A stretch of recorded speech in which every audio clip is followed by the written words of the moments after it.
Bismillahirrahmanirrahim. Assalamualaikum warahmatullahi wabarakatuh. Perkenalkan, nama saya Dirham Mahidin dengan NPM 03201369. Jadi, pada video kali ini kita akan membahas tentang teknik pengambilan sampel pada penelitian kuantitatif.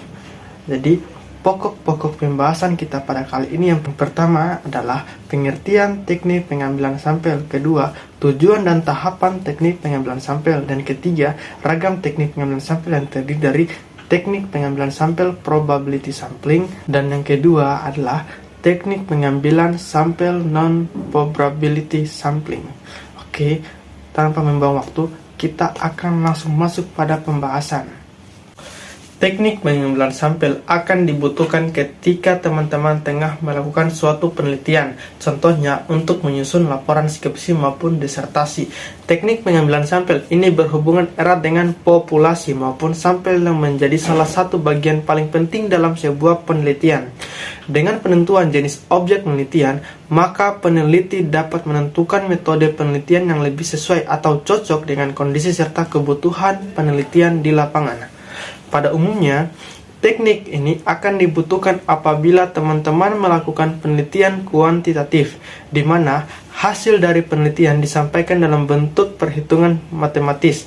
Oleh karena itu, teknik pengambilan sampel cukup penting untuk menentukan hasil dari suatu penelitian. Agar tidak bingung, berikut penjelasan tentang teknik pengambilan sampel. Yang pertama, pengertian teknik pengambilan sampel. Secara sederhana, sampel adalah bagian dari suatu populasi penelitian yang digunakan untuk menjawab hasil dari sebuah penelitian. Sedangkan teknik pengambilan sampel adalah cara atau metode yang digunakan oleh peneliti dalam pengambilan sampel tersebut. Sampel dapat didefinisikan pula sebagai bagian dari jumlah serta karakteristik yang dimiliki oleh suatu populasi. Pengukuran sampel dilakukan melalui statistik atau berdasarkan pada estimasi penelitian yang bertujuan untuk menentukan besarnya sampel yang diambil dalam melaksanakan penelitian dari suatu objek. Jadi, agar lebih paham tentang pengertian sampel dan teknik sampling, berikut definisi dari sampel dan teknik pengambilan sampel yang dijelaskan oleh para ahli. Yang pertama, Margono pada tahun 2004. Margono berpendapat bahwa teknik sampling adalah suatu cara untuk menentukan sampel yang jumlahnya sesuai dengan ukuran sampel yang akan dijadikan sebagai sumber data penelitian yang sebenarnya, dengan turut memperhatikan sifat dan penyebaran populasi agar peneliti memperoleh sampel yang representatif. Selanjutnya kita akan membahas tentang tujuan dan tahapan teknik pengambilan sampel. Jadi, menurut Profesor Iwayan Susila dalam materi ajar yang ia tuliskan, ada beberapa tujuan dan tahapan dalam pengambilan sampel. Yang pertama, pengambilan sampel bertujuan untuk membantu peneliti agar mampu mengatasi keterbatasan yang dapat dijumpai oleh peneliti di lapangan. Seperti berikut ini. Yang pertama, jika populasi terlalu banyak atau jangkauan terlalu luas sehingga tidak mungkin bagi peneliti untuk melakukan pengambilan data pada seluruh populasi. Yang kedua, adanya kendala dalam hal keterbatasan waktu, tenaga, dan biaya. Yang ketiga, adanya asumsi awal dari peneliti bahwa keseluruhan dalam populasi bersifat seragam dan dapat diwakili oleh beberapa sampel yang akan diambil oleh peneliti. Jadi dalam melakukan pengambilan sampel, ada sistematika atau tahapan-tahapan yang harus diikuti oleh peneliti dengan cermat.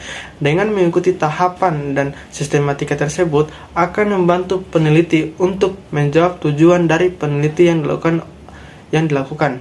Berikut adalah tahapan pengambilan data. Yang pertama adalah definisikan populasi yang akan diamati. Kedua, menentukan kerangka-kerangka sampel serta mengumpulkan seluruh peristiwa yang bisa terjadi. Ketiga, menentukan teknik maupun metode pengambilan sampel yang tepat dan sesuai. Dan keempat, melakukan pengambilan sampel atau mengumpulkan data. Dan kelima, melakukan pemeriksaan ulang pada proses sampling. Teknik sampling terbagi menjadi dua, yaitu probability sampling atau random sampel, yaitu teknik dengan acak, dan kedua non-probability sampling atau non-random sampel, yaitu teknik yang tidak diacak. Berikut penjelasan dari jenis-jenis teknik pengambilan sampel. Yang pertama, teknik pengambilan sampel probability. Sampling probability sampling adalah jenis dalam teknik sampling yang melakukan pengambilan sampelnya dengan random atau secara acak.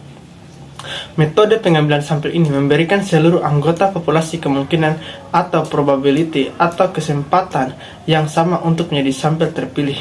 Teknik probability sampling digunakan untuk populasi yang besaran anggotanya dapat ditentukan lebih dari dulu. Metode ini menggunakan analisis statistik untuk membantu penentuan sampel terpilih.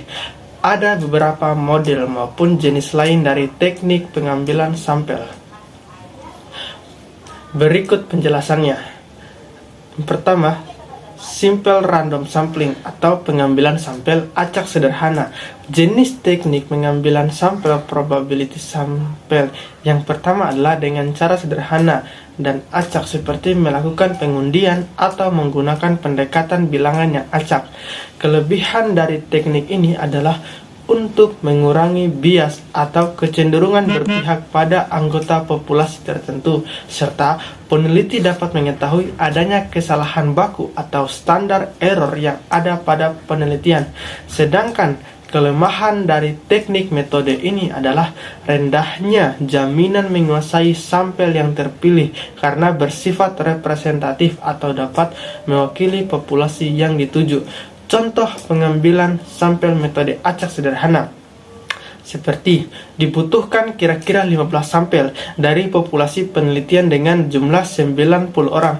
Peneliti perlu lebih dahulu membuat undian untuk mendapatkan sampel pertama dari 90 populasi tersebut. Setelah mendapatkan sampel pertama, maka nama yang terpilih sebagai sampel akan dikembalikan lagi sehingga populasi tetap utuh berjumlah 90 orang. Mengembalikan sampel terpilih tersebut akan memungkinkan responden berikutnya tetap sama dengan responden yang telah dipilih pertama kali. Hal ini perlu dilakukan oleh peneliti secara terus-menerus hingga jumlah 15 sampel terpenuhi semuanya. Ada beberapa langkah yang perlu dilakukan oleh peneliti atau untuk memilih sampel dengan menggunakan metode ini. Di antaranya adalah sebagai berikut. Pertama, menyiapkan kerangka sampel penelitian. Kedua, menyiapkan tabel angka random. Ketiga, menentukan metode pemilihan sampel yang akan digunakan oleh peneliti. Kedua, sistem random sampling atau pengambilan sampel acak sistematis. Pengambilan sampel dengan teknik ini menetapkan sampel awal secara acak, lalu sampel selanjutnya dapat dipilih secara sistematis berdasarkan pada pola tertentu. Pola umum dari teknik ini ialah dengan cara mengambil bilangan kelipatan dari jumlah anggota populasi dengan jumlah sampel yang akan diambil oleh peneliti. Contohnya adalah peneliti mengambil sampel dari populasi dengan jumlah 40 orang yang akan masuk ke suatu ruangan. Setiap orang yang masuk ke dalam ruangan tersebut diberi urutan dan orang dengan urutan kelipatan 4 akan diambil dengan sampel sebagai sampel. Artinya orang yang keempat, 8, 12, 16, dan seterusnya akan dijadikan sebagai sampel penelitian hingga mencapai 40 populasi. Kelebihan dari teknik pengambilan sampel ini adalah cepat dan mudah pelaksanaannya dibandingkan cara lain. Cara ini juga dapat memudahkan peneliti karena kemungkinan peneliti untuk mengambil sampel di lapangan tanpa harus menggunakan kerangka sampel tertentu. Kekurangan dari teknik ini adalah peneliti tidak dapat memprediksi variasi dari populasi apabila urutan yang dilakukan tidak sepenuhnya acak. Selain itu, apabila populasi memiliki pengulangan karakteristik yang relatif tetap, maka sampel yang diambil akan cenderung sama atau bersifat seragam. Berikut beberapa langkah untuk mengambil sampel dengan metode ini. Yang pertama, menentukan populasi serta menyusun sampling frame. Kedua, menetapkan sejumlah sampel yang akan diteliti menggunakan pertimbangan metodologis.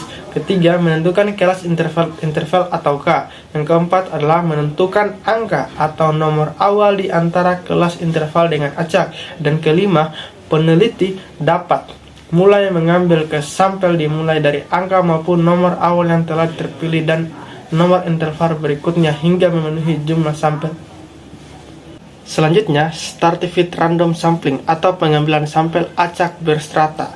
Teknik pengambilan sampel acak berstrata dilakukan dengan penentuan sampel penelitian yang mengelompokkan anggota populasi dalam kelompok tingkatan tertentu, seperti tingkatan rendah, sedang, hingga tinggi. Contohnya, penelitian masyarakat pada partisipasi pemilihan umum yang telah dikelompokkan berdasarkan usia pemilih. Tingkatan dari kelompok tersebut akan ditentukan oleh peneliti dari usia yang paling rendah ke tinggi atau sebaliknya. Berikut langkah-langkah pengambilan sampel dengan metode ini. Yang pertama, menentukan populasi serta daftar anggota populasi. Kedua, membagi populasi sesuai dengan strata yang dikehendaki oleh peneliti. Ketiga, menentukan jumlah sampel dalam setiap strata. Keempat, memilih sampel dari setiap strata dengan acak. Selanjutnya, cluster random sampling atau pengambilan sampel acak berdasar area atau wilayahnya. Teknik pengambilan sampel ini dapat menentukan sampel berdasarkan kelompok wilayah dari anggota populasi penelitian.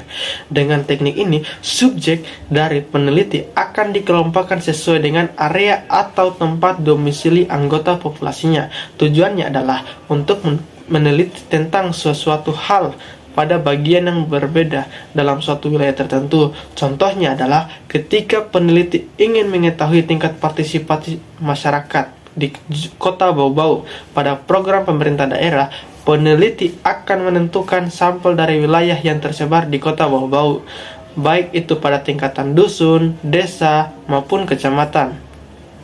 Berikut langkah-langkah mengambil sampel dengan menggunakan metode ini. Pertama, menentukan populasi warga Bau-Bau yang akan diteliti. Kedua, menentukan berapa jumlah warga kota Bau-Bau maupun kelompok individu yang akan diambil sebagai sampel. Ketiga, memilih warga kota Bau-Bau sampel dengan acak. Keempat, meneliti setiap individu warga kota Bau-Bau sampel sebagai sampel penelitian. Selanjutnya, teknik pengambilan sampel non-probability sampling. Teknik non-probability sampling adalah kebalikan dari teknik probability sampling. Teknik ini melakukan pengambilan sampel dengan tidak memberikan peluang atau kesempatan sama bagi setiap unsur maupun anggota populasi yang dipilih menjadi sampel. Jadi salah satu para ahli, yaitu Supardi, berpendapat teknik non-probability sampling ini sesuai jika dipilih untuk populasi sampel yang sifatnya infinite atau besaran anggotanya populasinya belum atau bahkan tidak dapat ditentukan lebih dulu sebelumnya. Ada 4 macam dari jenis teknik non-probability sampling.